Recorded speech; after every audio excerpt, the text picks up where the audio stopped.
So today on the show, we're joined by a special guest, a hip-hop artist hailing from the nation's capital, Canberra.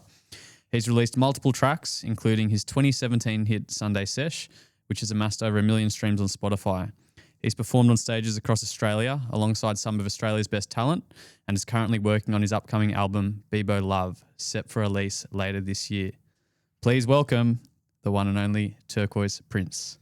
Thank you, everyone. That was hectic, bro. That was hectic. I like that. Very nice Awesome. intro. Made me blush. Thanks, bro. Thanks Good to for have you having here. me, but yeah, thanks for. My pleasure, bro. My pleasure. How are you today, bro? I'm good, bro. I'm good. Had a little nap. Feeling fresh, man. 15 minutes on a knee, man. That's all you need, bro. You're resilient. Yeah, fully. I'm not as resilient as that now. I need my sleep. Yeah. I struggle at night. I feel like I sleep better during the day. So just. Are you a bit of a night owl? Definitely. Just come alive at night? Yeah, fully. I just like when everyone else is sleeping. I feel ahead of the game, bro. I'm similar to you, bro. I'm trying to change that though. Same. Because I'm struggling. Yeah. You're struggling? I'm struggling, bro. Yeah. Yeah? I'm trying to figure out just how to shut the brain off. Right. Like I'll just tell myself, I'll close my eyes and just be like, just shut it off. Just shut down. And then it doesn't work.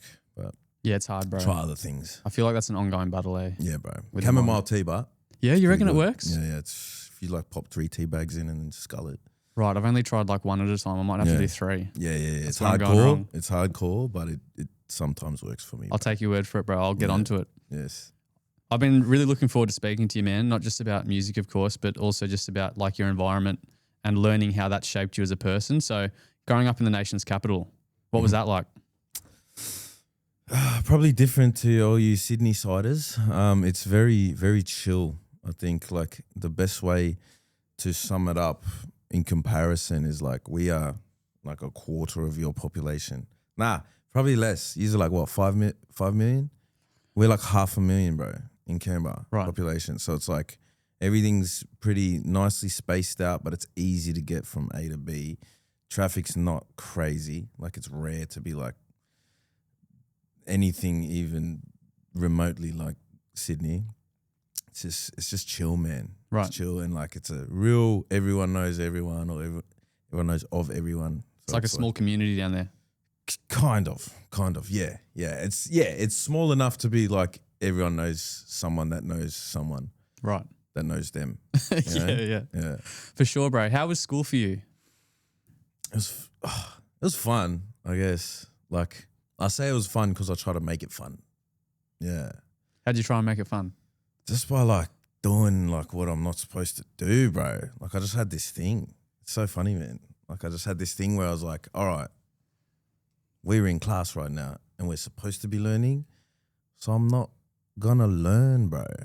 I'm not trying to do that. You know what I mean? I think that was always me. Yeah. Back then. Not now. I'm not in school anymore, so I don't have to feel rebellious to that degree. But I definitely made it fun in silly ways. Right. Did you enjoy school? Yeah. Kind of. Thinking back on the spot, not really. In fact, I full didn't.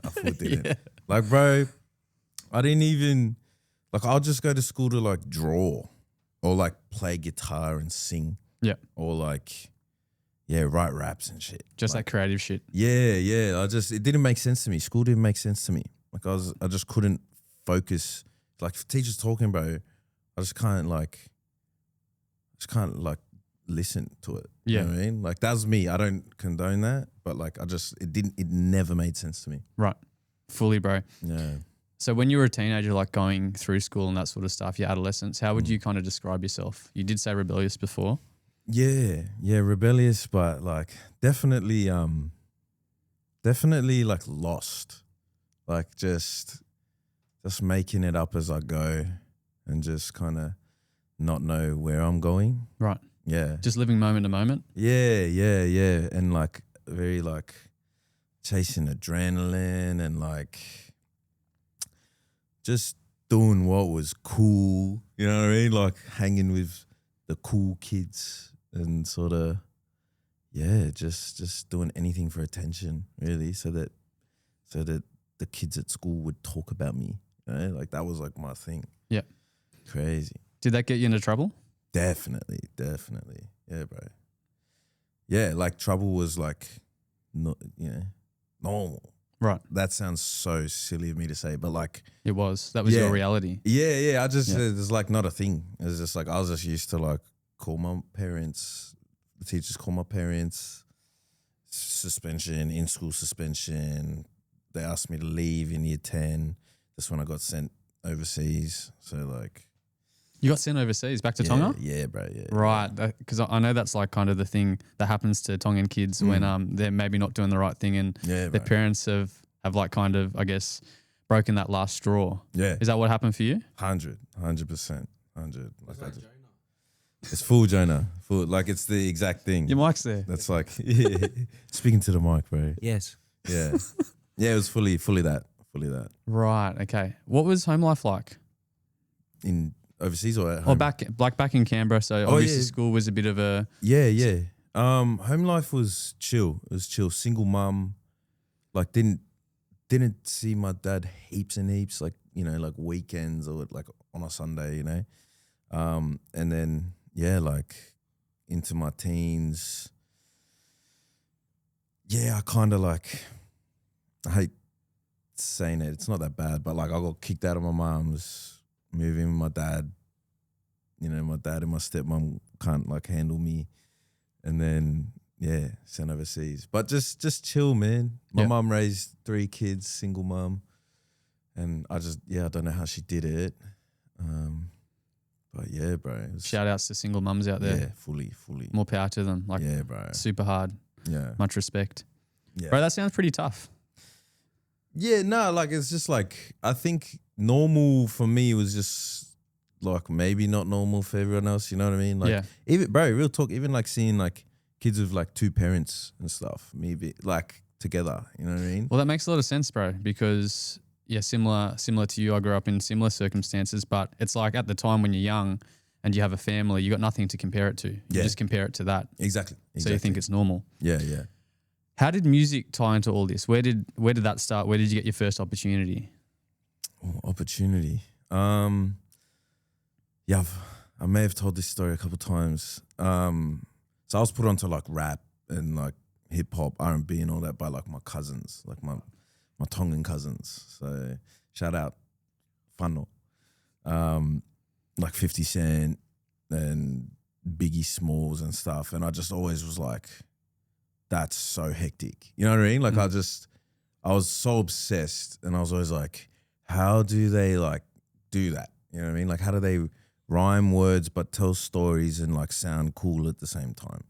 And then, I spent a lot of time like, I guess like by myself when I was like in my early teens.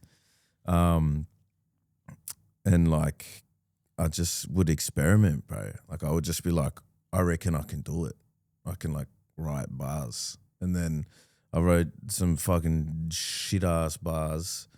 The worst, when you're a kid, you're not mad at it. So like they sucked, but yeah, they were like, I felt cool doing it. Like I was like, cause they really, in Canberra, there was only ever one other kid rapping like in my era. Right. And he was hectic. Yeah. He was hectic. Who was that?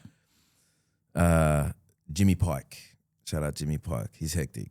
He definitely in school was the dude. Not at my school. Yep. Not at my school, but he was hectic. And then I was like, I can do that. And then, yeah. So before that, did you have any like experience with musical instruments or anything like that? Or you kind of just decided one day, I love this shit, I love hip hop, I'm just going to try it? Yeah. Well, my older brother played the drums and he was real hectic at the drums.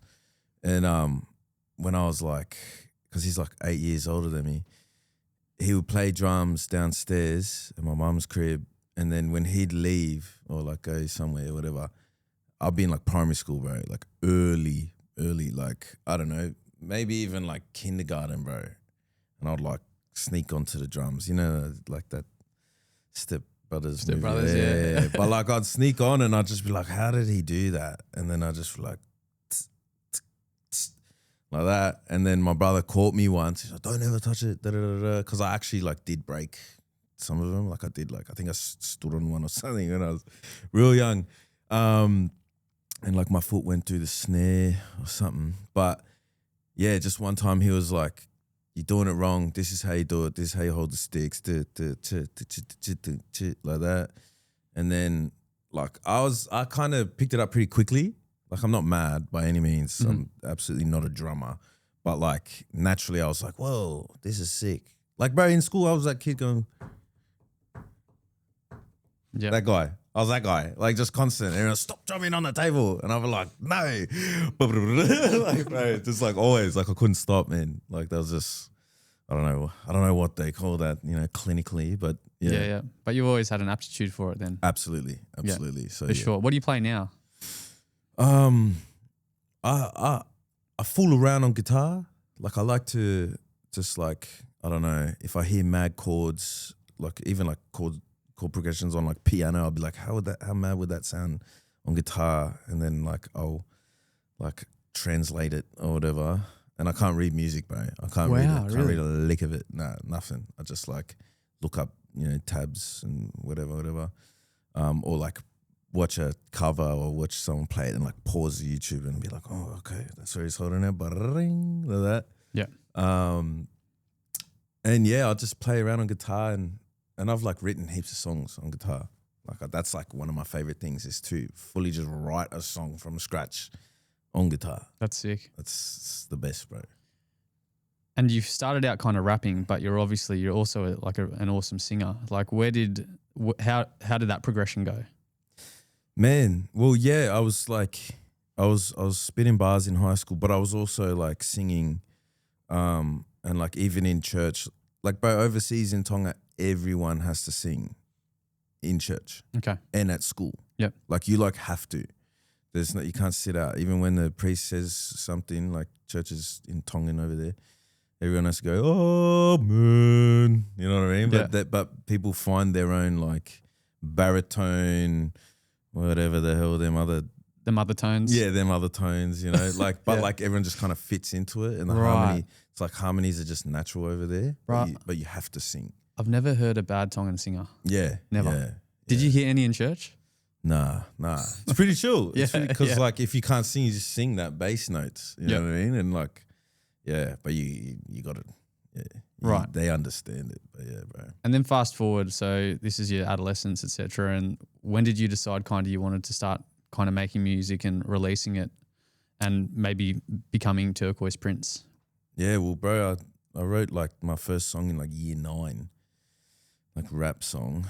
Terrible song. Year 9, 10, put out a few songs just on, I don't even know what we put it on, bro. Don't even think we had Facebook back then.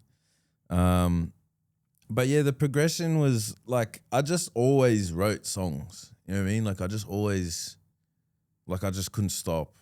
Like, bro, I went to uni for like half a year studying like journalism or something, whatever I got into, whatever I could get into. Yeah. Whatever, like I was just like, yeah, mad, because I was like, I'll prove I'm smart enough to go to university. But I was falling asleep in lectures. It was just social for me, just like meeting people, you know what I mean, hanging out. Like it was fun, but like I failed miserably, bro. I was just was not supposed to be there. Yeah.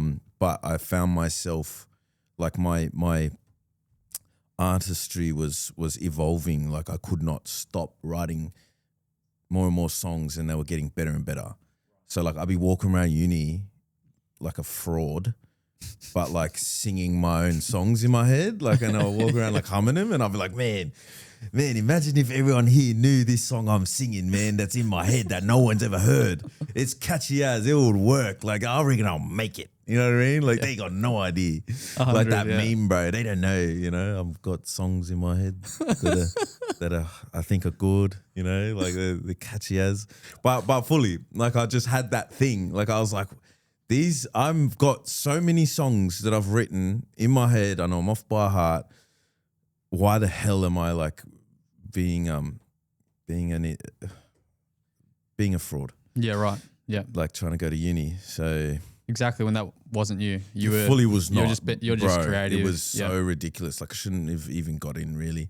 But yeah, so I remember just once I sat my mum down And I was like, Mum, like, because I'd met a producer at the time who, like, I just started spitting bars at a party at this like rich chick's party. It seems to be where it happens, eh? Fully. There was like the mad swimming pool, bro. This was like full mansion, and like we were not supposed to be at this party either. It was all rich kids. Just like uni. Yeah, exactly. And then we're just there's these guys this group was just standing around a pool, and one dude was like beatboxing out of time, but still beatboxing, you know, just like couldn't hold it. But these like white boys were rapping and shit, and I was like, I smoked these guys, man. Like fully, I just had that moment. It was like slow-mo for me. I was like, they don't know I can spit bars, and they don't even know me. Like, I shouldn't be here, but I'm gonna go and like impress these guys, you know, embarrass them almost. Like that was the headset. I'll show these guys. So like old mate who couldn't beatbox, I go, bro, beatbox, bro, let me spit some bars. And I just rapped this written 16-bar verse that I had in my head that I had not shown anyone. And like they just like freaked out, man. Like they didn't rap after that, you know. No one wanted to rap after me, bro. Like, but fully. Yeah. Like, and then I was like, yeah, hectic.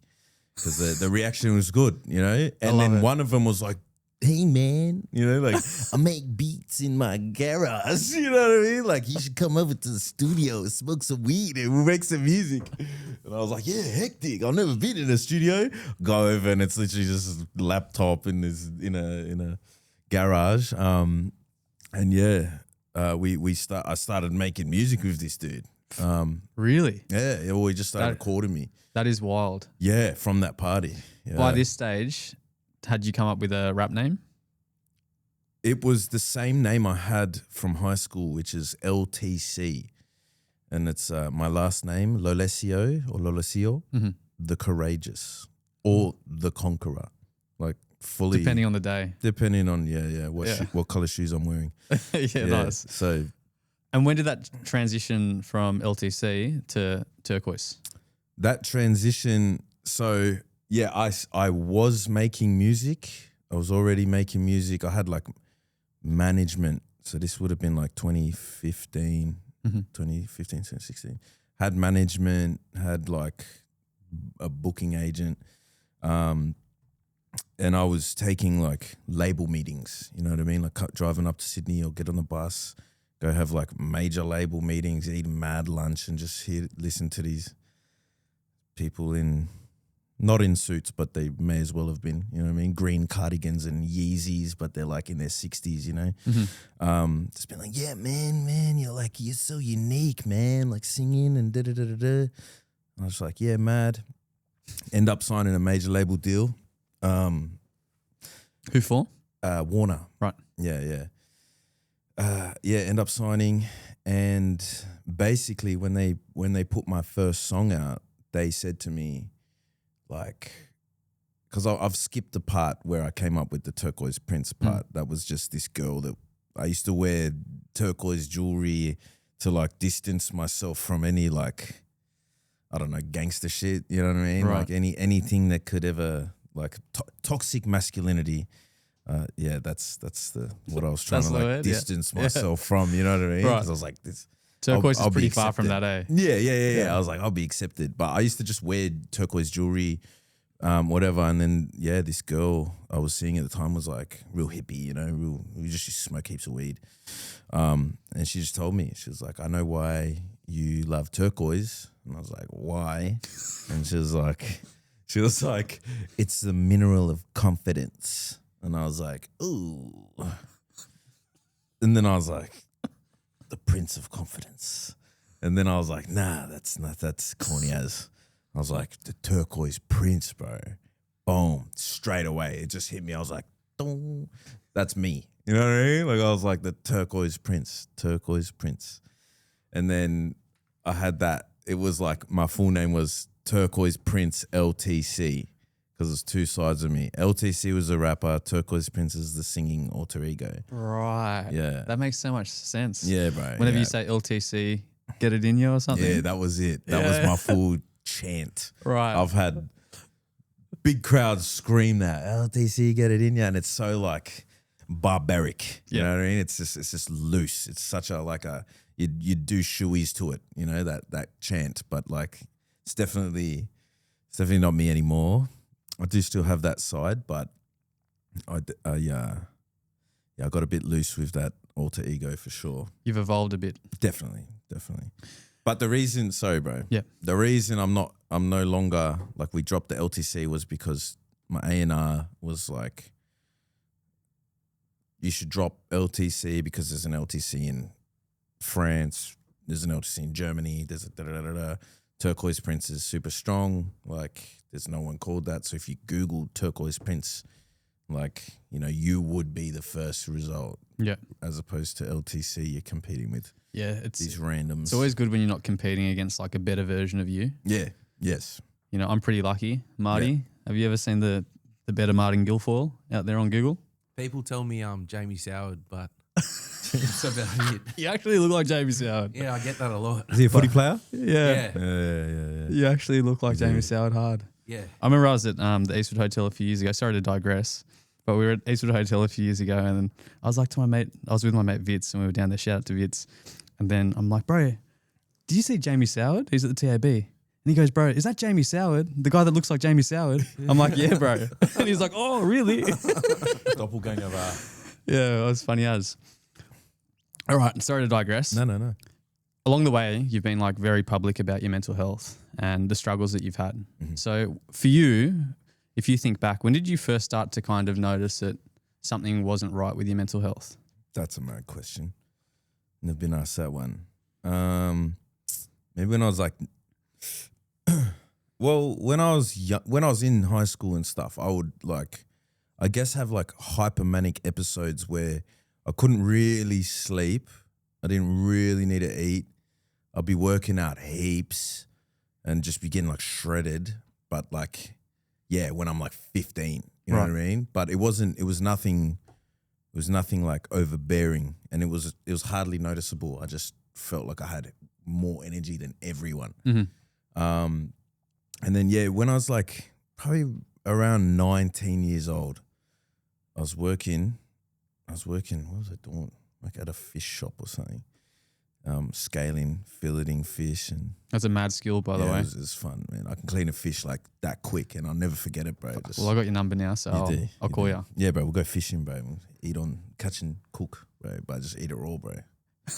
Anyways, yeah, bro. And I just remember like I would have these like phases where I would spend, like I'd save up and I would spend all my money, like I'd hyperfixate on like vintage Nike and Adidas spray jackets and jackets and stuff. Mm-hmm. But at one point I had like, no joke, at least 30 something in my wardrobe, 30, bro. And I was like, yes, I finally got the collection I need. Bro, like all rare, right? And I was like, don't know why that was like my goal was to collect so many, bro. Yeah. And then I started giving them away for free. Right. Like as gifts. So it was someone's birthday, they don't even dress like that. But I'll be like, bro, here, I got you this mad jacket. And then I had none. I had like 5 left, bro. And then I just be like, why did I have that impulse to like over like a couple months just obsess over buying mad jackets and then give them all away? Like, yeah, it's random. It's not logical. Yeah. Totally not logical, bro. But that was, and then I just started doing that with like different stuff, you know what I mean? Like I'd hyperfixate on something and then like, which again, it, you know, wasted money, but not like detrimental to. At that time. To my mental health. Because I wasn't doing drugs at that time. I was playing footy and just like making music. But yeah, I wasn't fully sending it at that point. Just quickly, how were you accruing these jackets? Like, were you just like gum training people or what? eBay, bro. eBay. I think just eBay. So they're like $300 jackets, bro. Yeah. They were like stupid, man. I'm telling you, I gave away thousands. I never had money, but I was working all the time. Yeah. Gave away thousands of dollars worth of jackets. Like, and just regretted it That's later. like $9,000 worth of jackets if you got 30. Probably. Yeah. It went for... it was probably like a 6-month thing. Right. 4 to 6 months. But it was, not every jacket was 300. Maybe like they were X. half of them. Yeah. They were It was just, But that's just an example like of this like manic Right. manic episode, but nothing. Yeah, Too over the top. there were signs there early in life Yeah. that you're aware of now, but at the time you just thought this is what people do. et Yeah, cetera. I was normal. I just thought I'm a little bit, different, but I'm still pretty normal. Yeah, and everyone's got their own quirks, right? Exactly. It's when does it become unhealthy? Yeah. And then for you, you mentioned that at this time you weren't doing any drugs or anything like that. So there was nothing to kind of maybe trigger anything. When did you start dabbling with drugs and that sort of stuff? Man, like I had dabbled with drugs. I was like smoking weed in high school. Sorry, bro. I was smoking weed in high school with like my mate's mum who lived across the road from my school. Was watching like Keeping Up with the Kardashians on the big flat screen on these black leather couches, like eating Vegemite on toast. So I've been doing drugs, but I never started I wasn't doing like coke and pingers and shit when everyone else was, because I did year 11 in Tonga, and that's when all my boys were like experimenting with all that. So I got into that late, like when I was like 19, 20. So yeah, by the time I was like 19, 20, a bit after that jacket phase. Yeah, yeah. Maybe even during it, bro, to be honest. But like a day after. Yeah, a day after or two, maybe. Yeah, I just met this crew in Canberra. Like we had a crew. We called ourselves the Sailors, because we just sail out every weekend and not come back to land until leave on Saturday night and then come back on like Tuesday. So you were like a seaman. Yeah, I was full seaman. Yeah, we were all seamen. There's lots of seamen. A lot of us were once. Too much, yes. Yes, we all got to sail out and come back. Hopefully we return. Yeah, bro. Prodigal son. Exactly. Yeah, bro. I'd be like driving.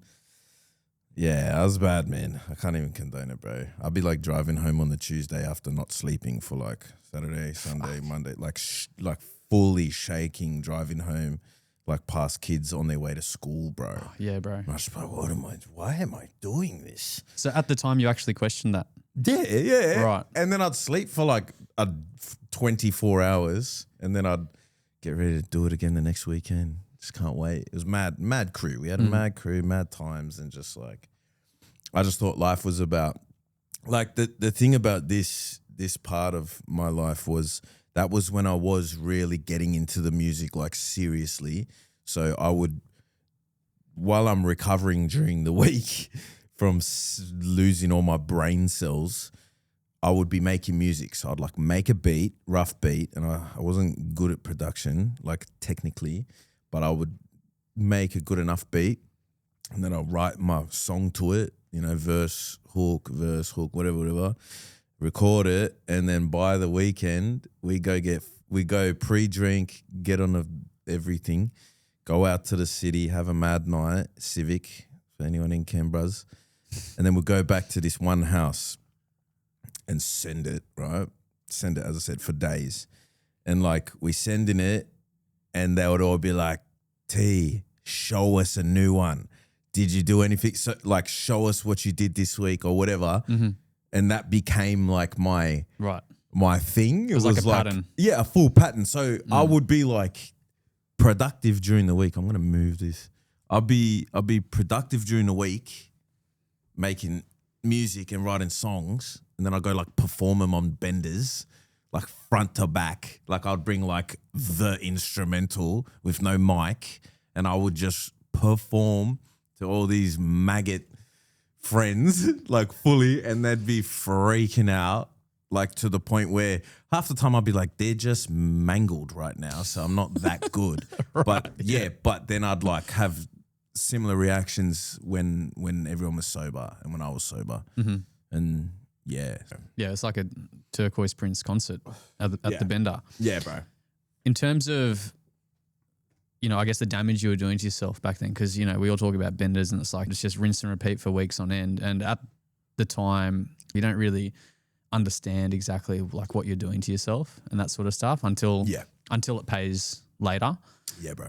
For you, when did you start to kind of see that this was kind of impacting you negatively?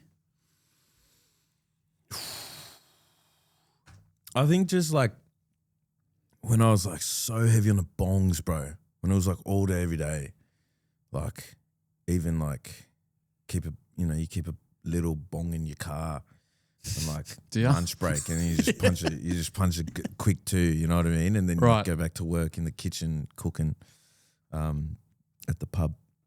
Like when I found, like when I just kind of realized I'm dependent on drugs, like I just can't relax without it. Mm-hmm.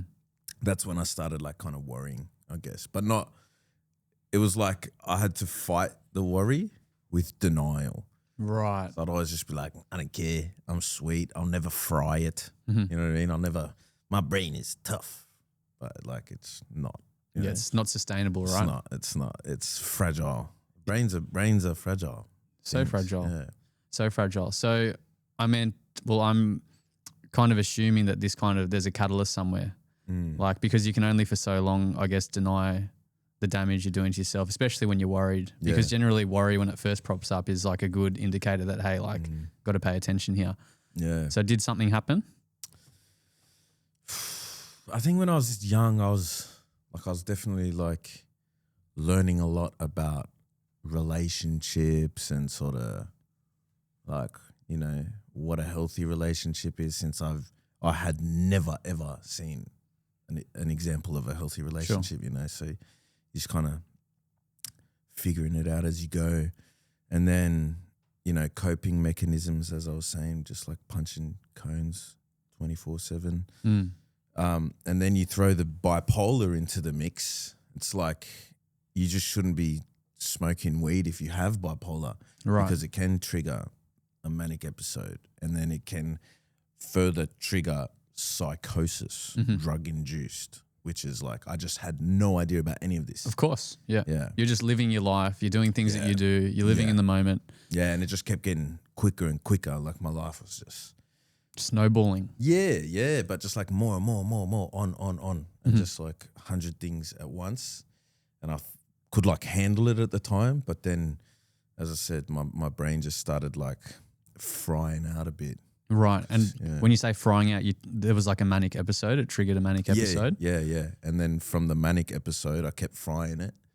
And then you venture into what's called drug-induced psychosis. Right. Which with bipolar, so bipolar and schizophrenia are like, well, bipolar, when you're in drug-induced psychosis, you're like pretty much schizophrenic. Like you display like 9 out of 10 of the symptoms, like, and whatnot. But it's different to other mental illnesses when they enter sort of like a drug-induced psychosis. It's kind of more like up and down, you know, you disassociate and then you're manic and disassociating. But bipolar is just like worse and worse and worse and worse, you know what I mean? Right. Like until something really bad happens. Okay. Yeah. It's like you're on a bit of a roller coaster. Fully.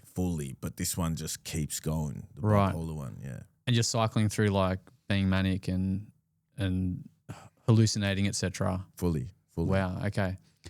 Yeah, bro. How old were you when this happened? I think I was 25, 26. Yeah, 25, 26 when I had my first full-blown drug-induced psychosis and manic episode, but yeah. How did you get help? I got arrested butt naked in the city in Canberra, punching on with guys that wanted to punch on with me, bro. Right. So unbeknownst to you, so red hot. So at this time, you're butt naked punching on in Canberra, but you had no idea, like psychologically, what's going on. Well, there was 3 of them, and I was like, all right, I'm gonna get smashed right now. I'm gonna get butt naked, and I'm gonna see if they still want to have a crack, because that's weird, you know what I mean? But I'll take it there. It was normal to me. In my head, I was like, yeah, this is what I got to do right now. Yeah, to go butt naked, bro. Not in no underwear, bro. I was fully, and then it spilled onto the road, and then like, so you're just naked and it spilled onto the road. I'm naked, being like, come on, yeah, throw, bro, and then they're not backing down. Nah, they're like, what the hell, man? I was like, bro, there's 3 of yous. I'm gonna punch on naked. Let's go. Yeah. Like this is where I'm taking it. You're not crazier than me. You know what I mean? I'm going to take it further. Yeah, I'm That's actually right. crazy. Take your pants off. Yeah, fully. We're all getting naked. So that's what happened. Like people were videoing it, man. It's Right. So what I meant when I said psychologically you didn't know what was going on, it was more so at this time you didn't know you're having a not at psychotic all. episode. Yeah, no. Right. Holy Yeah, shit. no idea. Like, bro, I got arrested and I'm like thinking like they're getting arrested too. You know what I mean? They weren't because they were fully clothed. Yeah. They put me in the paddy wagon. I'm like singing Tongan gospel hymns. You know what I mean? Right. It was really. Do you recall that? Yeah, I remember it, and it's Right. like it's a yuck feeling thinking back on it, like being in it, because it's like I was doing it, Right. but like I'm like, but it wasn't even me, bro. For sure. You know what I mean? Like I'm just like how could I be like? How did I live that? You know what I mean? Like how was that actually real? Is that scary to think about? When you think about where you're at now and you in that paddy wagon, like singing Tongan gospel now. music. Yeah, not now, bro. It took me years to kind of get through it. Like I had like some sort of PTSD from it. Like I would have dreams or nightmares. I don't get them anymore because I'm at peace with it all now. But I would have dreams and nightmares that like I'm back in psychosis, or like I did a line, or I smoked a bong in my dream, and then I'm back crazy again. And I would like be like, fuck, I fucked up. I'm crazy again, you know? And then I wake up and I'll be like, man, that was hectic. But like fully. Because I feel like hearing voices in my dream. Right. You know what I mean? Hallucinating in my dream. Yeah. So like lucidly being like, I'm hallucinating right now. I'm in psychosis again. Damn. Dreams are so interesting like that, eh? It's really like, it's like this unconscious part of you which is alive, talking. And it's like, you know, for me personally, I always think it's trying to give us messages. Yeah. And like that's a huge fear for me as well, like losing my mind. I think everyone would say that losing their mind and going crazy or being out of control, et cetera, is probably like their deepest fear. So I fully 100%. get why you'd be worried about that, considering it's also happened to you. Yeah, bro. That is a wild story. There's worse, but there's definitely some I just can't even, bro. There's some I can't even say, bro. Tell you off camera. Yeah, sweet. In terms of your self-care now, like was getting help, was that a blessing for you? Absolutely, man. Like I got help, but it took me so long to like accept it. You know what I mean? You're still in denial a little bit? I was for sure. Oh, fully, bro. No one could tell me to like stop smoking weed. In my head, I'm smoking weed for my whole life. Like I was like, can't function without it. Don't feel normal without it. Like, yeah, bro. Just I would be like talking to my psychiatrist and my psychologist, being like, but like, what if I just, you know, smoke a spliff a week or something or a day? Just compromise. And everyone's just like, they're just like looking at me like, you have bipolar, mate. Right. Like you're going to be back in the psych ward. And I just be like, nah, I'll be sweet. And then like less than a year, I was back in the psych ward again. Right.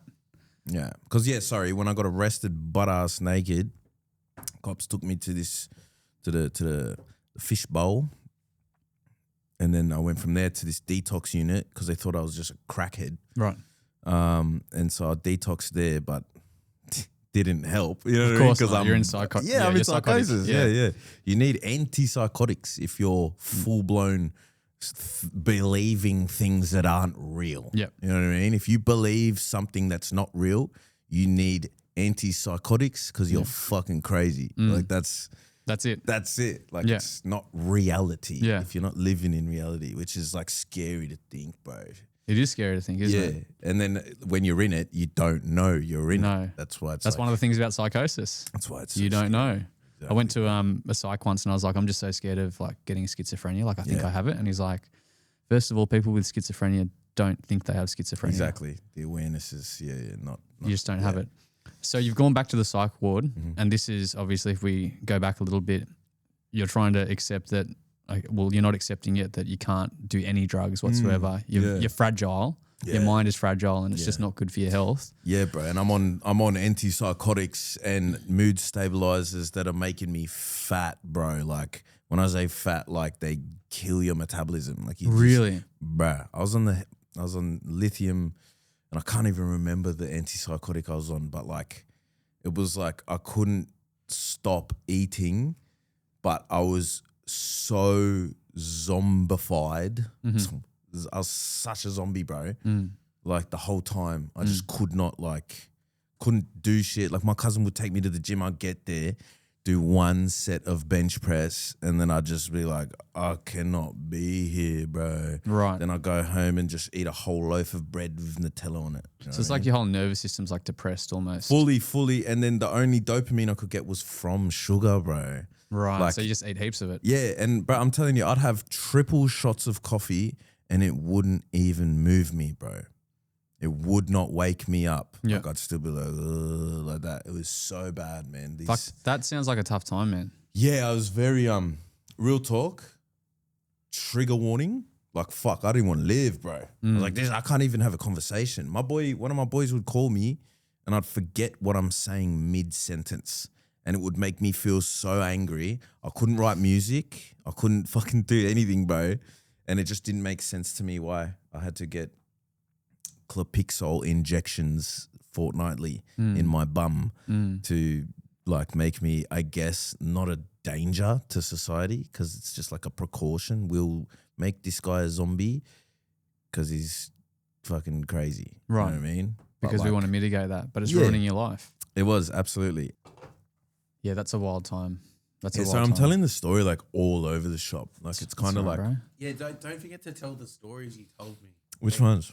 About the in the psych ward and the dude, Oh my God. like that one.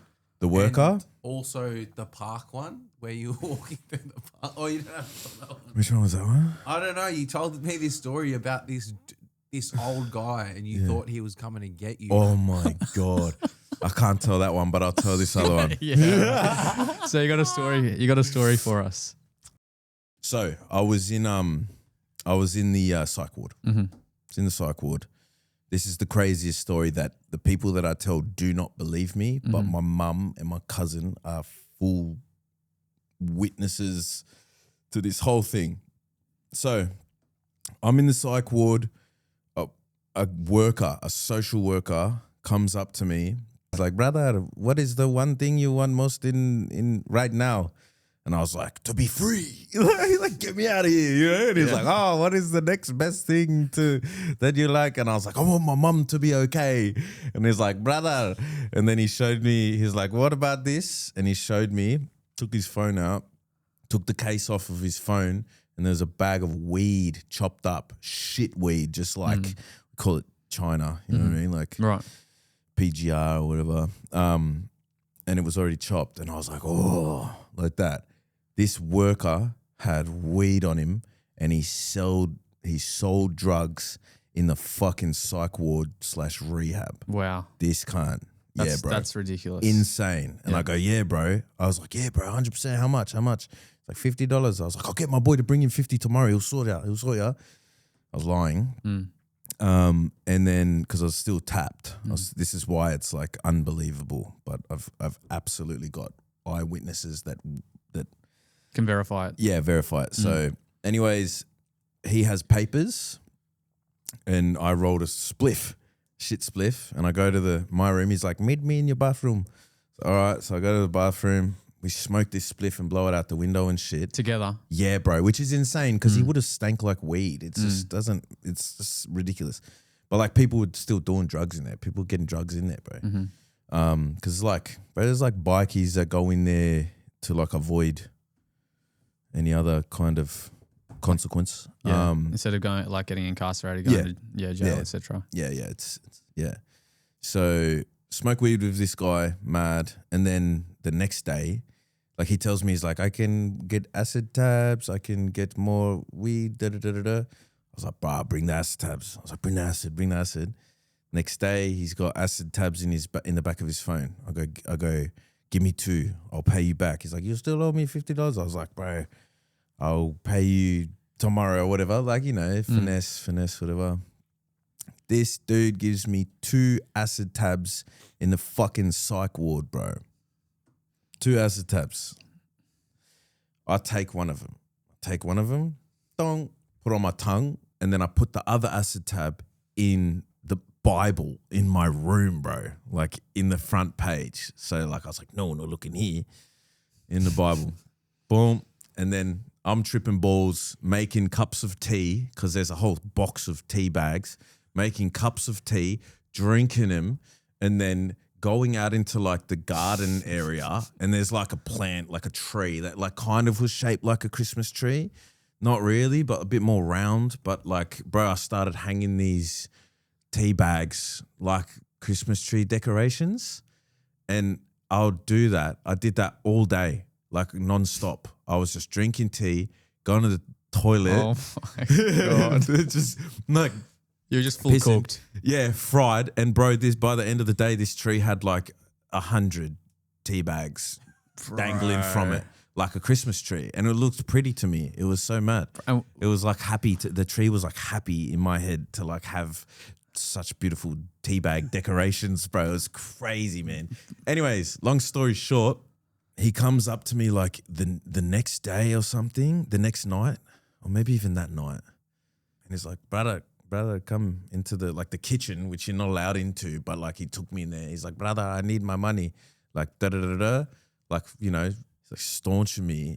I think I like put my hand kind of like on his neck and like was like, what are you gonna do, bro? You know what I mean? Like, how you gonna get your money from me, bro? What are you gonna do, bro?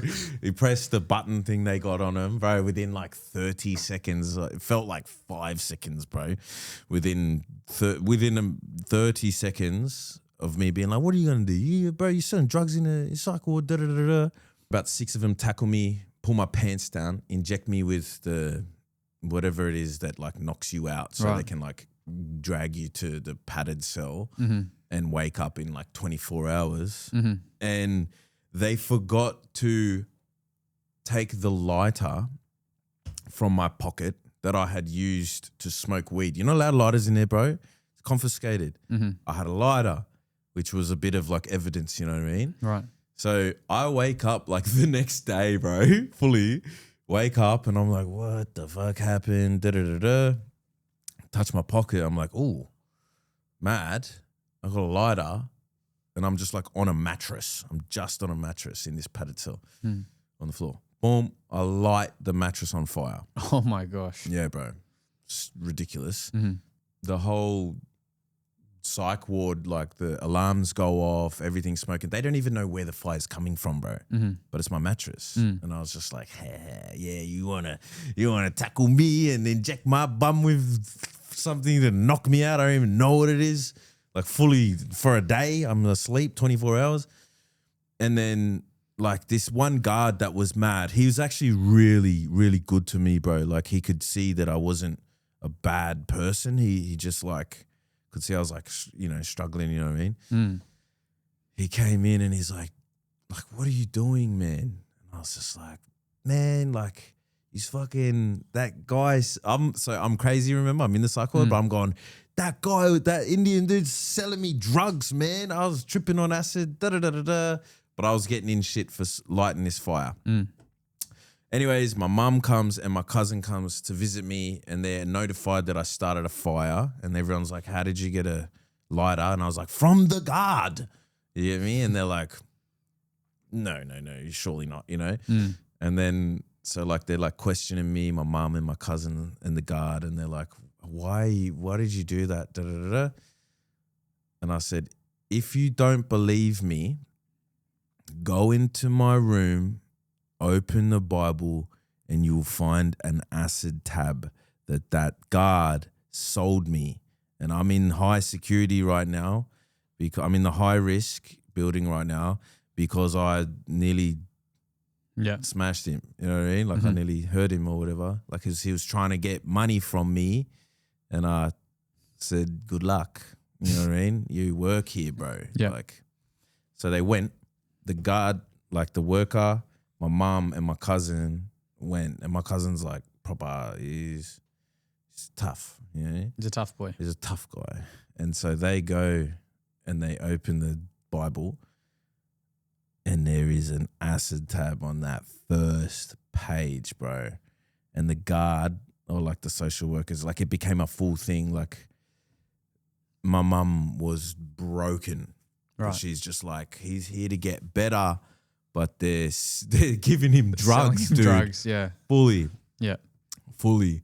So Bro, that's wild. And yeah, when I was thinking like you're just hanging up tea bags on that tree, I was just like, all day. everyone would have just been like, that's just what he does. Mm-hmm. Like no one would have thought that you were on acid. They're just Yeah, like, bro. this guy's on acid every day. Yeah, bro. Naturally. Fully. Well, there was so many people in there that were like, you know, it's a psych ward, bro. Yeah. Like there's one dude that like would like step in or step out of his room and then step in his room, step out of his room, step in his room before he goes out to breakfast 100 times, and he counts it. Like he Right. would count it, and like you can't talk to him because he'll yell at you and he'll start again. You can't like mess it up and he was like, Right. So there's Big people, dude. Yeah, there's people just struggling. yeah, man, Obviously. people screaming and like, bro, the guy in the room next to me at one point was like, I'll be trying to sleep and I just hear screaming, bro. Like, get out of my fucking head. Get out of my like fully. And I'll be like, whoa, that guy's just going through it right now. You know what I mean? Like, fuck that. Lucky I don't like, you know, Yeah. like that was, he's full schizophrenic. Fuck, in all seriousness, like as much as we joke about it, like that's guards doing that shit is just terrible. Like it's Yeah. ridiculous. Yeah, bro, that's the most insane story that's the craziest thing that's ever happened to me, bro. He's selling me drugs. He's staunching me for the money. And then I get in trouble. But then I have evidence that he gave me the shit. And then nothing happened to him. Yeah. Like okay. I got out of high risk maybe like a week later back into low risk because it's like 2 sections. Back into low risk where you're like allowed your phone and shit. And he was in low risk, like in the like this glass, this like almost bulletproof glass where they hide. And like I walked in and I saw him and I looked at him and I was like, you know, whatever. And he looked at me, bro, and he's like, Yeah. but yeah. like to like being like, you're dead. Yeah. And I was just like, what? Like, come out here, dude. Like, what the hell is that, bro? That guy needs to lose death his job. threat? How are you gonna death threat me, bro? You're not like capable. Yeah. Anyways, so that was just the most insane thing, and I've probably butchered the story. I've butchered how I told it today. There was lots of tangents and whatnot, but it was insane, bro. Yeah, bro. Insane. No, it was a good story. It was a good story. So on your own healing journey recently, what are some things that you do for self-care? I feel good when just that sort of typical stuff. Like if I get a good sleep, I journal a lot. Bro. Not with like pen and paper, but I don't have like one I carry with me or hide under my pillow. I just journal in notes, and it's mad, bro. So you can like lock like a note, and so I just feel good because I'm like, no one will ever guess the password. So I can just put down all my thoughts, man, how I'm feeling. Like, bro, I'll wake up and be like, good sleep, mad, got to do this. Does that help you? Bro, so much. Right. I never used to do that. Like, I used to journal, like write in a journal or diary. It's like, dear diary, today Marty was angry at me. No. But like I used to write like in a journal and stuff. But now I just, it's like wake up, whatever, and then before bed, just plan, just keep my thoughts like structured. Right. Nah, that doesn't make sense. I air out my thoughts. You know what I mean? Like it's like when you open the windows and you're airing out the. Yeah, you're getting them out of your head. Yeah, You're just bro, clearing them. Yeah, fully. But I also like resonate with like you structure your thoughts because I've got an ADHD diagnosis and hectic. it helps when I write down as well. Just getting it out on paper and like Yeah. I'm like, oh, actually that's what I need to do. Like Yeah, I bro. see it. Yeah, So because then it doesn't feel like overwhelming. You know what I mean? Like there's so much to do, and then it's like, oh, like me. Sometimes I will procrastinate for ages because I know I've got to do 100 things, and then, but like even then, it's like, all right, maybe I'll just do the smallest thing, and then you just get started, and then you sweep, bro. Definitely. But yeah, structure. I find that when you are feeling overwhelmed and that sort of stuff, the action is what motivates you, and just that little one thing. For me, it's like washing a plate or something. Yeah, that really yeah. helps me. Yeah, exactly. For you, you talked about overwhelm. Mm. Do you feel overwhelmed at times? Yeah, bro, all the time, bro. Yeah. All the time. Like regularly. It's like I always have to be like, don't let either depression win or whatever. Like whatever, if there's a label for it, I will be like, don't let the depression win. Don't lose. You know what I mean? Like if I don't do nothing right now, I know I've got to go to the gym. I've got to finish this. I've got to send this to this guy. I've got to send invoices. I've got to bounce stems or record a song. Like if I don't do it, then I'm losing, bro. Yeah. And it's just like, it sucks losing at life. I can see that in a way. It's kind of like the overwhelm will overwhelm you if you don't do anything about it. Yeah, bro. You have to. It's a constant fight every day. Fully. That's how I see it too. A lot of people who haven't had problems with their mental health, they might not understand that. You know what I mean? But it's neurotypical, bro. I used to be jealous. I still am a little bit. yeah, at times for sure. Same. But it's a struggle. Like it's tough, and that's not trying to be like trying to be a victim or anything like that. It's just saying what's real. Yeah, bro. It is hard. 100%. No, you're doing a good job, man. And recently, talking about new jobs, you've just recently started to facilitate some musical workshops with Youth Justice New South Wales. Could you tell us a little bit about that? In Canberra. Sorry, Youth Justice New South Wales and Canberra. Yeah, bro. How'd that start? Last year in December, I was chilling. I had a late night, but I got a late night text from a good friend of ours named Nookie. He's an incredible rapper, artist, extraordinaire, bro. He does it all, man. He's hectic, but we go way back. And he just texted me out of nowhere and was like, bruh, I'm in Queanbeyan. Like, I'm doing this workshop, like, at this school. He's like, come through tomorrow if you're not doing anything. And I was just like, oh, like kids, you know, like, I don't know. Like, I was like overthinking it. As I said, late night. And then I just was like, yeah, bro, I'll be there. Mad. Like, don't overthink it, you know what I mean? Because kids can be ruthless, you know, they can roast you, or like, how you gonna, I don't know. I'm sitting there being like, I've got tattoos on my face. I don't know. I don't have my, like, anyways. So yeah, I rocked up the next day in the morning and just, yeah, like Nookie introduced me as like a guest, and I kind of helped like record this like music video for them, and like was just giving input and like, I don't want to say directing, but like co-directing with Nookie and Thomas. And then by the end of the day, Nookie just said to me, he's like, brah, you'd be really good at this. And I was like, you reckon? But like, I felt like I was good at it. You know what I mean? Like, I was like, this is hectic. And he's like, brah, like, you should do this.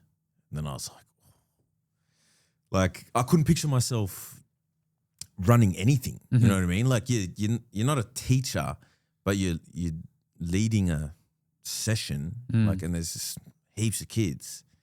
So you got to know how to, you know, like, I don't know.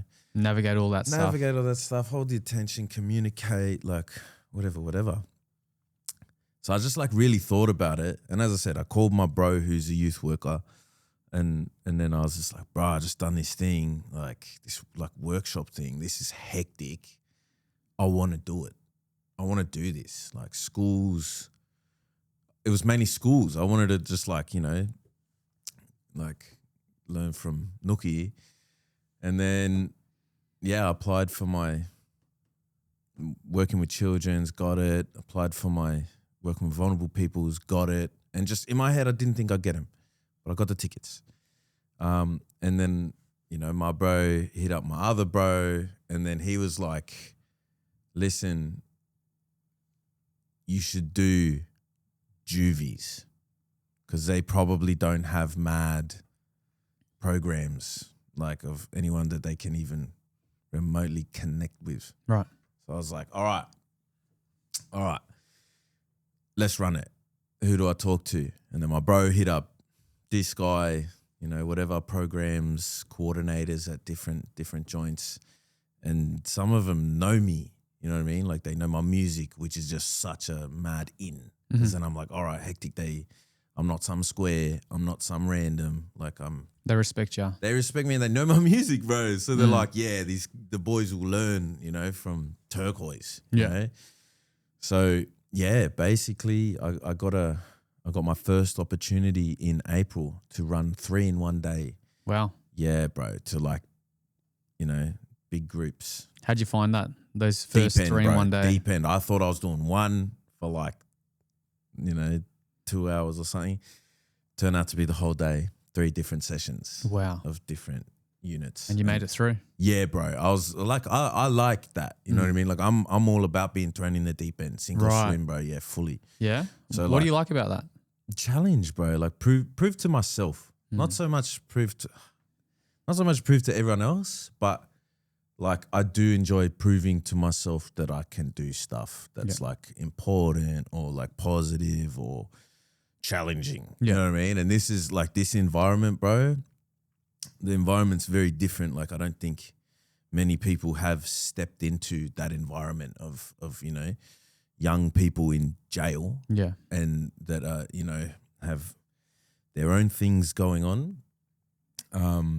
And to be able to, you know, bring a studio setup, microphone, speakers, interface, laptop, and then just be like, you know, what up, boys? Don't know how often you get to go to the studio while you're in here, but I just happen to bring the setup. So, you know, anyone wants to spit some bars, bro, you know, no pressure, but that's what we're here for. Yeah. And if you know, you may not know my music, but I'm pretty crazy with it. So if you want help with structuring or bars, rhymes, whatever, let's run it. That's sick, bro. Yeah, bro. And it's been super, like the feedback has been incredible, man. I've done over 20 sessions now. Yeah. Over 20 sessions, which is just like a lot of, you know, even 1 hour sessions or whatever, like some longer. Like it's very, I was telling my bro, like I didn't know what my goal was for it in the beginning. I didn't know like what to expect or like how I'd feel walking out of it. But on my first day that I ran 3, you see them walk in, you know, a group of 10 boys, young men, goes up to 21 years old. But, you know, a lot of them 15, 16, 17. They walk in, they're in jail. They feel like they're in jail because they're reminded by the guards, the, you know, the brick walls and the metal doors, like all the gates. They walk in, you know, they're like, who's this guy? And they're being treated like men in jail, right?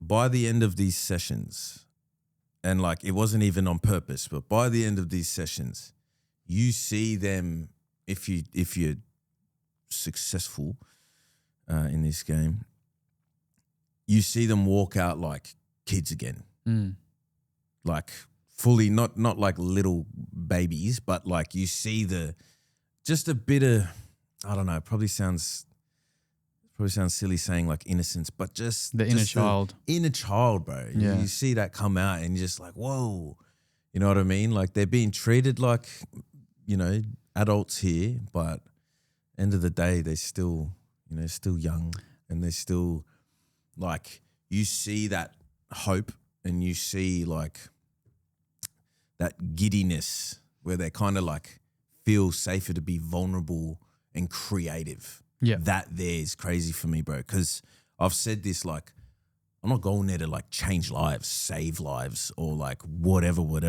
We're just kicking it. We're rocking it, doing creative shit, bro. Yeah. But like, if there is an impact that I can have, amazing. Yeah. All I'm doing is giving tools musically that if they do pursue it outside, they've got the tools. Yeah. That like, you know, other people can't give them, bro.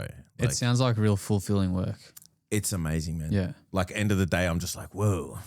Like you feel mad, bro. You feel mad because you've just had a mad laugh and seen these kids like go from like brick wall waterfall to to like open up and like bounce bars off each other and like not nervous or having to prove themselves. Like every session's different, but exactly. like the end goal is just like let them be themselves again. Yeah. You know? And as you said, you're not trying to change anyone, but inadvertently through what you're doing, you could be a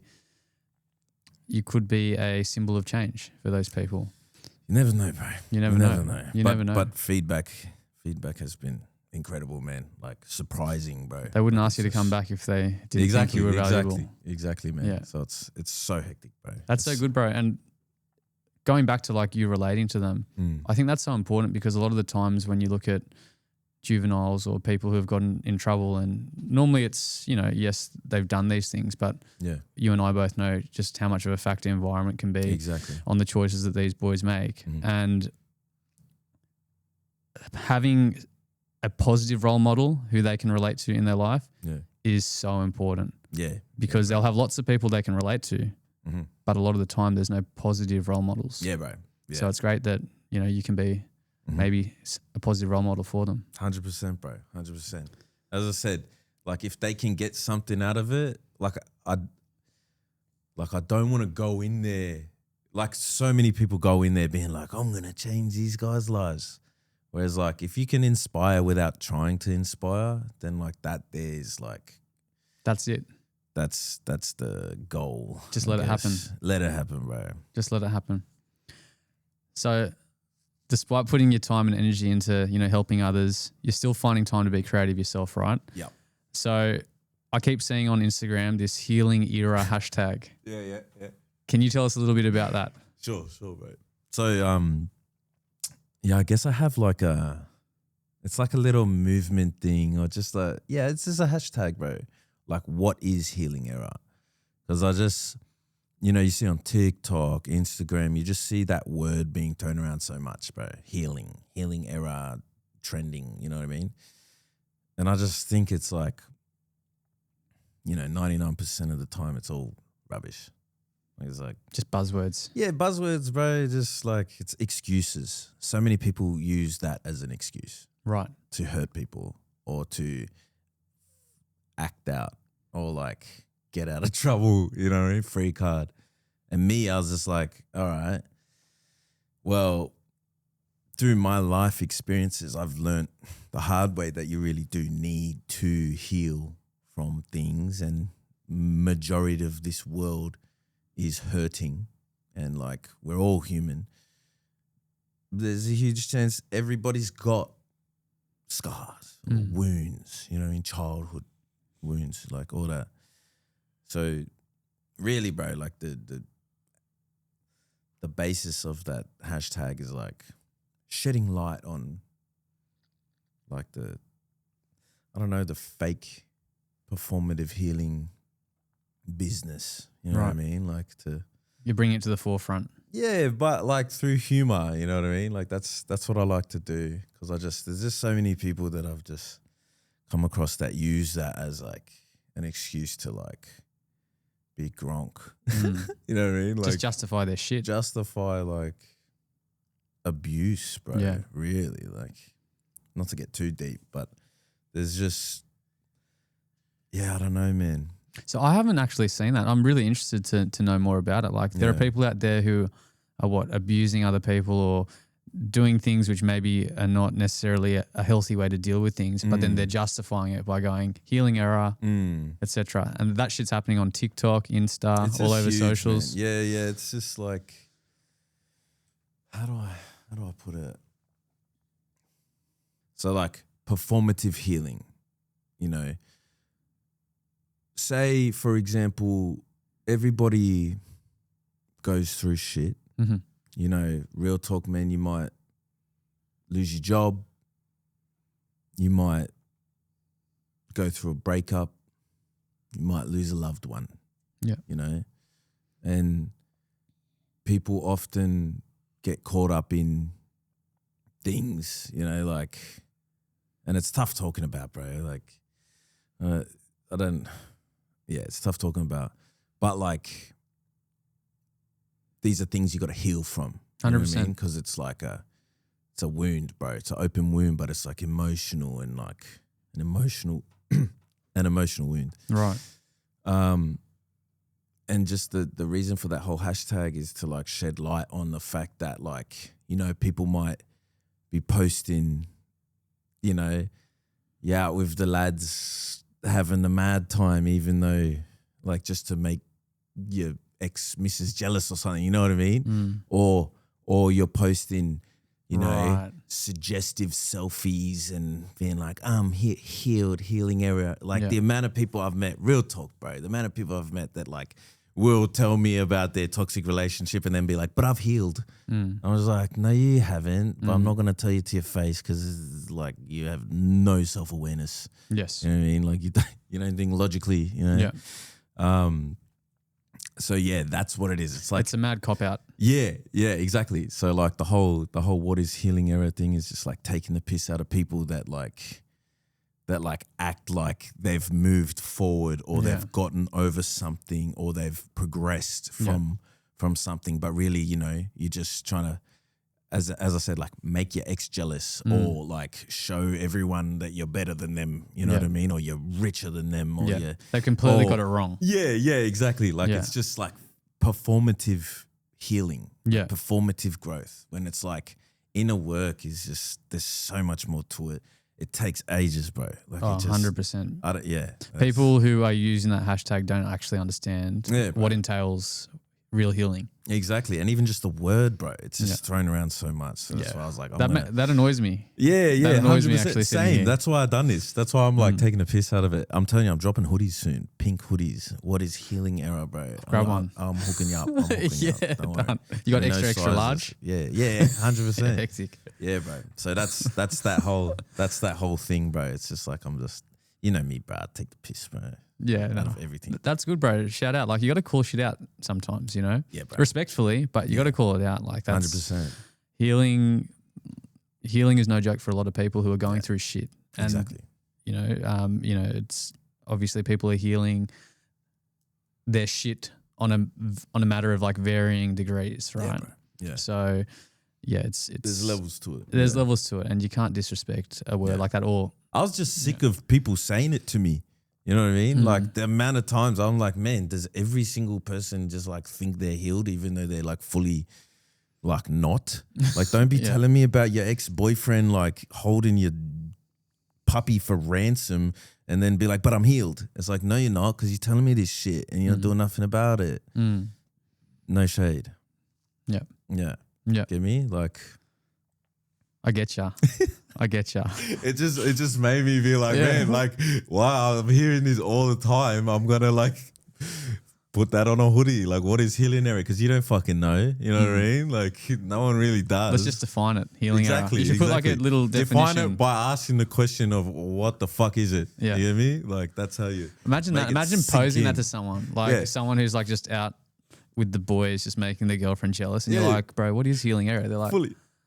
Let me just get another drink. Yeah, fully. It's like healing is just such a funny thing, and it is like you throw the word around. Like I know 95% of like my boys, like our brothers. Yeah, you say the word healing, they'll be like, "Shut the fuck up, bro. Don't talk to me about no healing, bro." You know what I mean? That's another reason why I'm putting it on a hoodie, and like, what's my little thing, bro? Because it's like ignorance is bliss. And yeah, there's two sides to this story. Fully, bro. Yeah, fully. That's why. There's two sides to it. And like I enjoy just like yeah. Healing is not a bad thing, but people need to understand what it is and respect it. Yeah, fully, bro. It's hectic. Your upcoming album, Bebo Luv. All right, that's a freaking awesome name. Are you an ex-Bebo user? Absolutely, bro. Who are you giving? School. All right, who are you giving your Bebo Luv to every day? Girls. Different girls. Yeah, because you had one a day. Yeah, and then so I swear like you 30 got different up girls to a like, month? I swear at one point it got to like you could give 2 away, bro. I swear, like towards the end before Facebook smoked it. But yeah, bro, I was a Bebo kid for sure. Yeah. Bebo was the best, having your like top friends there and stuff. Yeah, and having like a video on your YouTube video on your profile and shit. It was mad. Yeah. It was like, that was like the Bebo was like kind of pre-MySpace. Like I think when I was in like year 6-ish, year 7, Bebo, and then like year 8 was like MySpace. Well, bro, honestly, not to correct you, bro, but I think MySpace was pumping.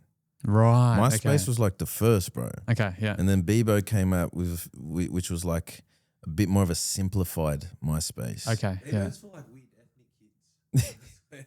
For weird ethnic kids like me. Everyone at my school had it. Like me and Teon. Yeah. Bro, they had to ban it at my school, bro. Everyone in Bondi was using MySpace for sure. Yeah. Bro, I feel like as well, if you were older, like I was hanging out with people who were older back then. I was playing a lot of golf. Yeah.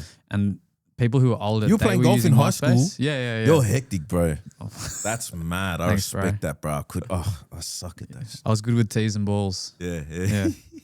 Mad, bro. Yeah, it was really good. Mad. But tell me the vision behind this Bebo Luv. Like, where'd you come up with it? Like, you know, I know you used Bebo, but why Bebo Luv? Yeah, well, that's the thing you were saying, or we were just talking about, like you could like customize it and you could have like videos on your page, and it was like you only had a limited amount of love you could give. Get me? Oh, true. Yeah. And the other thing is that shit was out when I was a child. Right. You get me? Like I was young. Right. Bebo Luv. So we're going into the feels here. For We're this going in album. the feels and the entendres, bro. Yeah. And you know what I mean? The symbolism. I'm big on that. How's creating the album going? Amazing, bro. It's just tough because I just keep having more and more like song ideas. So like I thought I was finished like 2 months ago, bro. But then I was like, you know what? I'm gonna write a song. I'm gonna put it out in like 2 weeks. Record it, make the beat, get my boys to touch it up. Shout out Evo and Seb Siakimoto. Shout out. Yeah. Get them to mix it, master, and then just put it out. Make the team work over time. Cover art, content, videos, whatever.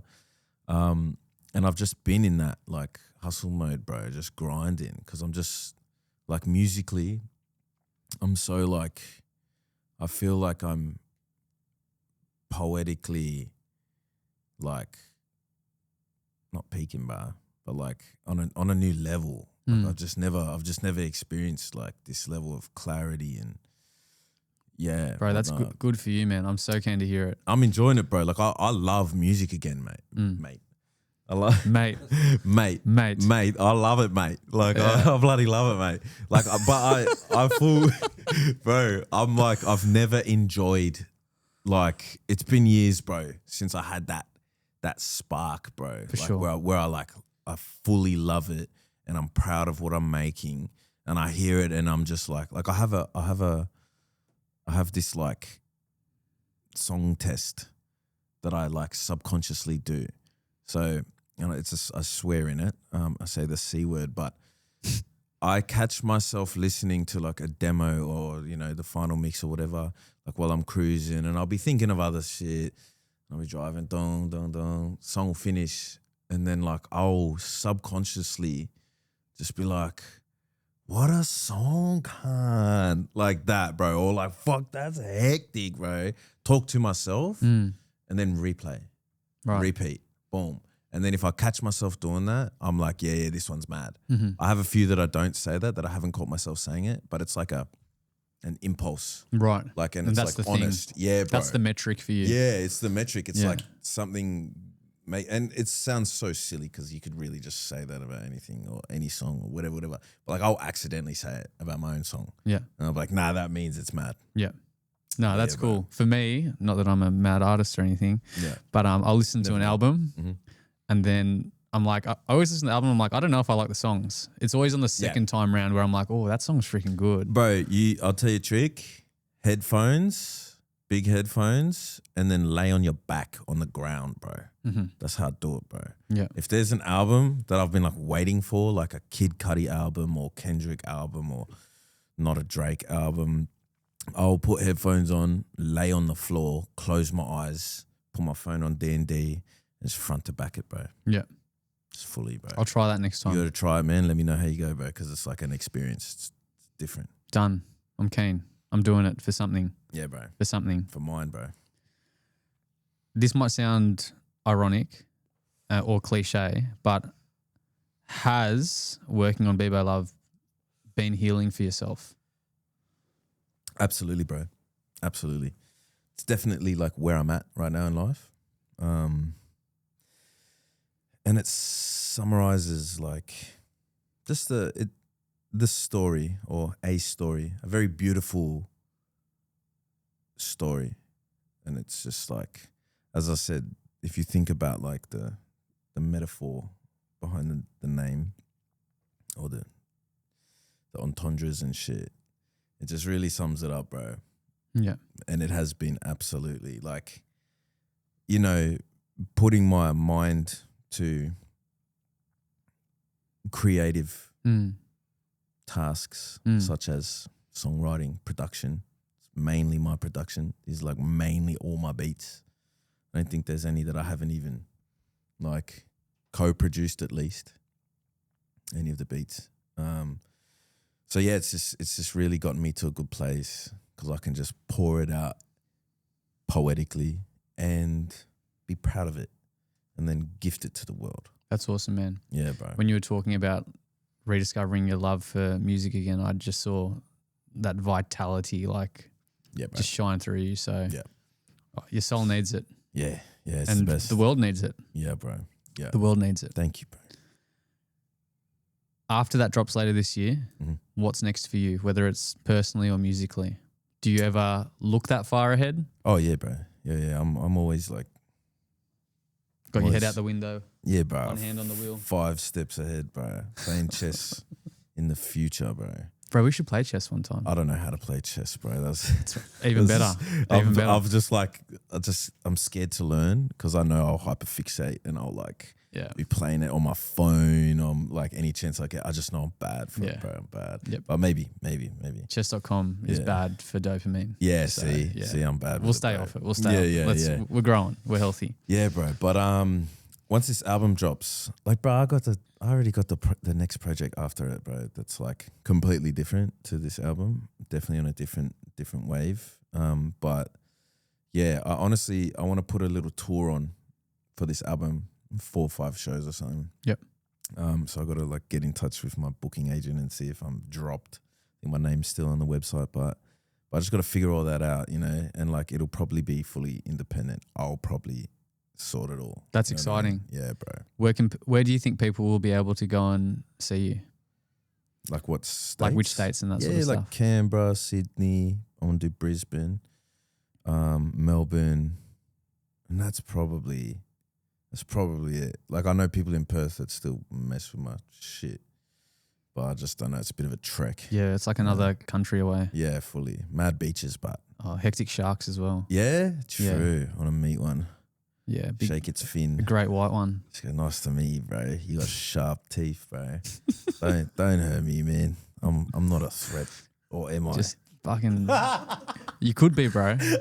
You might take off your pants. Who knows?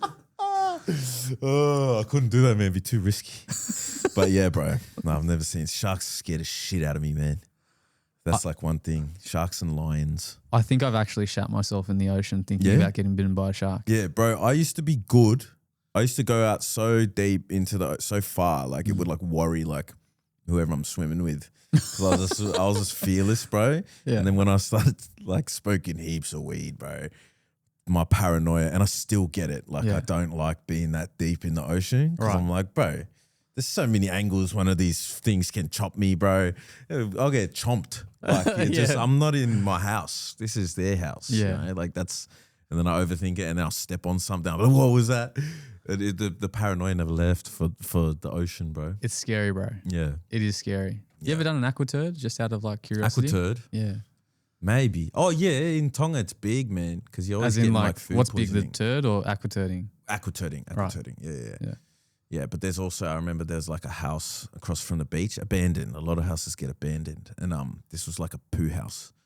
So like, I remember me and my boy were like we had to poo, and then my boy was like, oh, we go here to this house, and then we went in there, and you just go up the stairs, open the door. And then there's just poos everywhere, and you just poo, bro. And you just don't look at each other when you're pooing. It's weird as, bro. That'd be weird if you were looking at each other. In the eyes, yeah, it would have. Yeah. I didn't want to try it. Oh, bro. The poo house, I've never heard of that. It's crazy, man. That's hectic. If we go to Tonga one day, you'll take me. I'll show you, bro. Sweet. Just, you got to look at me though. Yeah, 100. There's no public toilets, bro. Like Just that one. This is that, bro. All right, so we come to, I guess, the last part of the show, and I normally like to do some reflective questions. Sure. Would you be game for that? Absolutely, bro. All right, what's something you wish you knew earlier in life? That's so hectic, man. I never think about that. Something I wish I knew. I think, bro, don't rush. You know what I mean? Don't rush. Don't need to live fast, man. It's fun. But yeah, definitely don't rush. Because I've been rushing my whole life, bro. I only just started slowing down, taking a step back. Don't need to react out of impulse. And just digest it. Let it digest, you know? You don't need to have a massive butter chicken from Tandoori Hut and then go for sprints up the mountain. And just let it digest. And then you just go for a walk, bro. Walk up the mountain. Walk up the mountain first. Yeah. And then when you're sweet, put your runners on, bro. Your Asics Gel Nimbus. And then you run the hell off that shit and you just don't stop, bro. Until your knees are bad and you do your ACL, bro. But at least you had time to think. You know what I mean? You didn't do that straight away with a full stomach. Take it in. That's what I'm getting out of this. Yeah, Take bro. it in. Yeah. Live in the moment. That's it. Be Take it grateful. slow. Yeah, bro. I like that. Yeah, bro. I like tandoori chicken as well. It's the best. Which person has had the most positive impact on your life? What people? Man, my mum, bro. My mum is like number one. She's like shown me just taught me subconsciously like to be a loving, caring person. And like, I think I get like my empathy from her. She's just the sweetest soul, bro. And I'm not trying to say I'm exactly that, but yeah, just fully. Yeah, I don't know. I just really love my mum, bro. Yeah. Like I can tell, bro. Yeah. I can see that. I just really like, yeah, just even like, you know, you go through shit and you want to walk around with hate, but like I always learnt from my mum, like you don't need to walk around with hate. Mm. Yeah, it's just like That's you just beautiful, man. move- She sounds move like with love. She sounds like a very wise woman. yeah, fully she is. Yeah. What does success look like to you? Man, like for me, it's probably sounds shallow, but just like not having to stress about groceries or petrol or going out to dinner with friends and being like, fuck, I can't. Can you spot me, bro? You know what I mean? Like, I'll pay you back, bro. You know what I mean? Like to me, just financial freedom. Don't need to be rich. Yeah. But just not stressing. Not stressing over money to me is success. Yeah. Because that's all I really like, you know, it's good to be fucking ambitious. But if you get too ambitious, then you kind of can lose yourself and you kind of can overvalue yourself, which, you know, in some cases is toxic as fuck. Yeah. Yeah, bro. No, I hear that. Having no money problems would be so great for so many people out there, right? Yeah, bro. Just, yeah, like it definitely eliminates like stress, bro. And it's telling, bro. It's telling because if I asked you that question, if you had no money problems one day, you know, if you were successful and you had the cash to do the things that you wanted to do and not stress, then success might look like something different to you. Yeah, bro. Like it's like the difference between being rich and being wealthy, bro. Have you ever seen anything on that? A little bit. So you rich, you got fucking heaps of money. But like if you're wealthy, you got like, you know, good money, good people around you, good health, good freaking shoes. Nah, I don't know. Yeah, I know what you mean though. Yeah, rich is, you know, just mainly about the money, whereas wealth comes from so many other facets of life. Yeah, bro. But so many people are just like trained to be like, you know, I'm rich. I've done it. But it's like, I know rich people and I know wealthy people and I'd rather be wealthy than rich. Yeah, I think some of the rendition I've seen on that is like rich people might own really fancy objects, etc., but wealthy people don't need to own those things. Yeah, exactly. Yeah. Exactly. Yeah, bro. Yeah. 100, bro. It's more to it than money. Money just pays for food and clothes and Tandoori. tandoori, bro. Microphones and laptops. That's right. Water bottles. Yeah, bro, fully. What do you think drives you every day?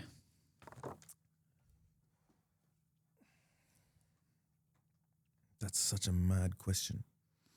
What drives me every day? Yeah, what is it at its core? What's driving you? Well, this is the thing.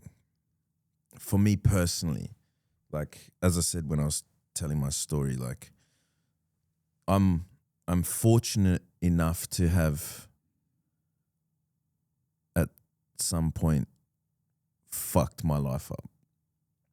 So what drives me now is knowing that resilience is a skill that I do have and that I can work on and I can use and I can build with. So like what drives me now is resilience.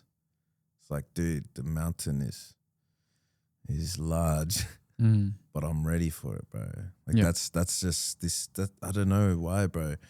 Like, and I always just have this thing, like I wake up, even when I have late sleep, bro, I wake up early and then just the first thought is like, clock's ticking, bro. You know what I mean? I don't know if that's toxic or if that's positive. I see it positive, but it like gets me moving, bro. Yeah. It's like clock's ticking, bro. Get it done. Sounds like a good thing. Yeah. Yeah. That's optimistic. You got to look at it positively. No. Yeah. But yeah, 100%. 100%. Yeah. So in a way, it's you going out into the world and it's taking your problems head on and it's overcoming those issues. Yeah, bro. And creating a better life for yourself. Yeah, bro. Because real talk, man, I was lost for years, bro. That's like fully me. I was just like, you know, not a millionaire. Music, I'm not selling out stadiums. I'm not touring the world. I'm not like, I haven't signed big deals since, you know, whatever. Like it's like, what am I doing in life? You know what I mean? Like I'm doing stuff, but it's not getting me anywhere, really. Right. So I got to do stuff that gets me to where I need to be, bro. Hard. Yeah. And figuring out what that is. Exactly. That's it. Most of the punish. Yeah. Yeah. No, that's mad. I feel that. Yeah, bro. What advice would you give to others out there who are going through a dark time?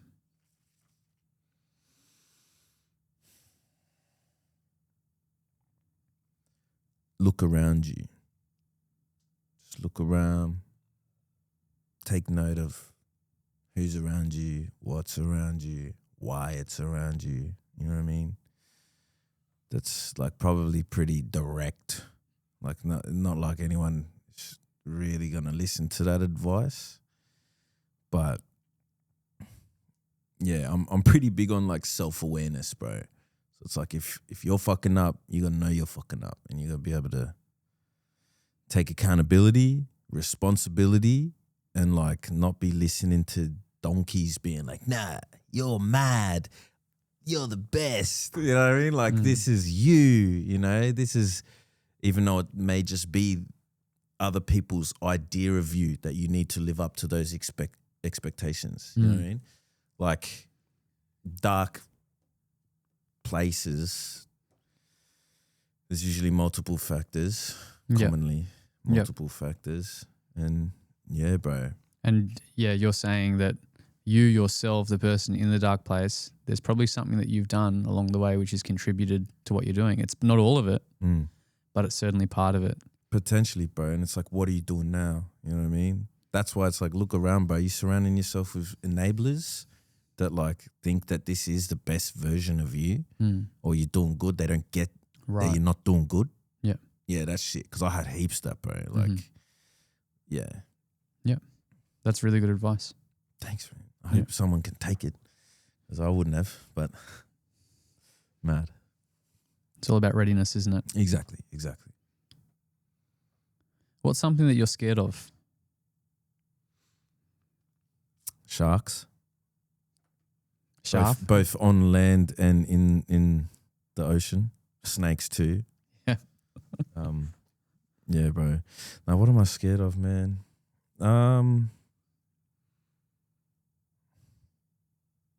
Grief. Yeah. Fuck, that's an interesting one. Wow. I think I'm pretty scared of grief, bro. Other than that, not much, man. I'm pretty tough, man. I'm pretty hectic, bro. Not scared of nothing, bro. Fearless, bro.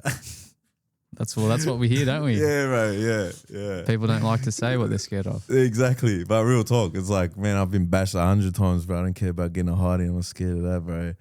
I'm not scared of dying, bro. Like, I'm just, it'd be good to get some more things done beforehand. But Yeah. yeah, it's mainly just like emotionally, bro. There's things that I'm scared of. Yeah. Fully, bro. And that really resonates with me. Yeah. Those internal battles, I think, can be the scariest things to overcome. Bro. Yeah, 100. If you know, you know. Yeah, bro. That just got so deep, eh? That just got so deep. Sorry, guys. Hey, don't be sorry. That's why we're here. Yeah. Jeez. Is this a coincidence? Speaking about deep. So what do you believe is the meaning of life? What's the point of it? Why are we here? Why is it significant?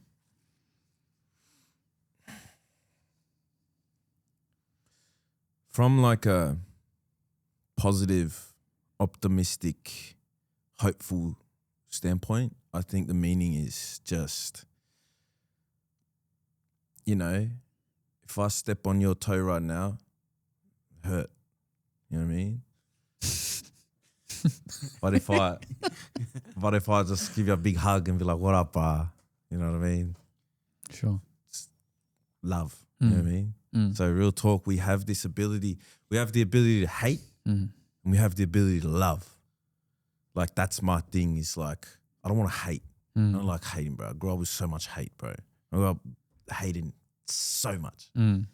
I like to move with love. So like real talk, you can be real specific and be like, the meaning of life is to, find someone you love and settle down and start a family and da-da-da-da. So nice and wholesome, cool, whatever. But like, if you just move like positively with love, you can get spiritual about that. You can just take it for what it is. Like, just be cool, bro. just love, bro. Just that's it. And real talk, bro. Not everyone's capable of it. Not everyone's capable, bro. But for those that are, keep moving like that. And not everyone's capable of it right now. Exactly, bro. Yeah. This is the thing. Like that's why I think it's like the meaning. But if it doesn't apply, like fuck, man, we go into war and famine and fucking all that shit, bro. So it's like, my meaning is. Yeah. I like that. Yeah, I like that. I think it all leads back to that at the end of the day. Yeah, bro. When you're trying to be the best version of you, well, for me personally, it's being a loving person and whatever that entails. Yeah. And it's hard because I get annoyed. I've got scars. Yeah, bro. And you got to have boundaries. You got to it's got to be healthy for everyone, know. Like figuring out that you can love someone and not be with them. Yeah. Or you can cut off a friend that you love. Yeah. Like all these like. Yeah. Yeah, bro. Nuanced kind of things. Yeah, 100. And it's like, different for everyone, bro. 100. Totally. Yeah. Oh, that was good. Hectic. All right, last question. Hit me, bro. I'm ready. If someone you knew was struggling but didn't know how to reach out, what would you say to them? You have to check in. I'm big on the mental health shit, bro. I'm a full-blown mental health advocate. People just forget because I'm a silly guy sometimes. I just say silly shit. He's a silly boy. I just like to have a laugh. It's my favorite thing to do is giggle. But if someone's struggling, man, you just check in, bro. But the minute you make it like I'm gonna save you or you bring guilt with your approach or you induce or trigger shame in that person, like you may not be helping. Get me? So it's like with me, fuck man, it hits very close to home. But like I have friends that are maybe struggling. I know people. There's people that I love that are struggling, and just like it's a case by case thing. And I'm not a psychologist, but yeah, it's just about making it like a safe space. That's it. Really, all you can do is, well, there's a few things you can do, but not everything works. But the most important thing is to just like listen, bro. You know what I mean? So if you're reaching out, just make it safe space, bro. Yeah. And then listen, and just that's it. Like when bro, with my thing, one mad thing I learned from someone was like, you know, when people are like telling you their struggles or problems or relationship problems, you know what I mean? Like all that, it's like sometimes it's best to just gauge whether or not they want solutions or just like someone to listen. You know what I mean? Like validation. Yeah. It's just like validate how they're feeling. I'm big on that. Like I've always real talk for years. Most of my life, someone tells me they got an issue, I'm trying to solve it, bro. I'm very solution based, but like I want results. Like let's get it done. Yeah. You know what I mean? But like now it's good just to not try and fix everything or everyone. Yeah. Because I think that's the solution Yeah. for a lot of people. The solution is the not fixing. It's asking, as you said, what do you need from me? Yeah, exactly. Do you just need me to listen or would you like a solution? Yeah, bro. And the solution I give you might not even work for you, but I can give you a solution if you need that from me. We can brainstorm, bro, or we can just fucking have a giggle, watch some funny shit and go get some tandoori hut. Yeah. And walk up the hill. Exactly. With tandoori hut squirting down your calves. Exactly, bro. Quick digestion, bro. Quick metabolism. But yeah, bro. Yeah. I forgot the question, but yeah. That was give me $100. Yeah. Yeah, done. Nah, bro. Thanks for coming on. Nah, anytime. Man. Thanks for having me, bro.